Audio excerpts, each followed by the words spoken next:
Jireenyi biyya lafaa baay'ee tullee dhamaatii, jiruun tuffatamu jiruudhaaf amantii. Adeemsa irra oolle nutti ta'us tabba akka namaatii miti, jiraachisaan Rabbuma. Foon keenya amannee waraabuu baachifnee, dhagaa nu nyaachisus kan dhadhaa nyaachifne. Waan gaarii dhaga'uu nu dharree gurrii, dhangaana dhiiseenaa nutti ta'e surrii. Darbatamee cabee mogolee fi jilbatti, jaalalan siif laadhe deebi'us jibbaatti.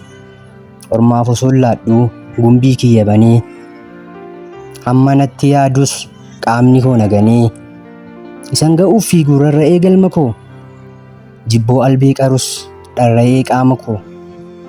Kan ciisu ol ka'ee kan dhaabatu ciisee, jiruun faallaa ta'e akka na yaadi dhiisee. Iyyaaf duuti saree deemsa hin dhorku gala, jirra galata Rabbii jiraachuun hunda caala.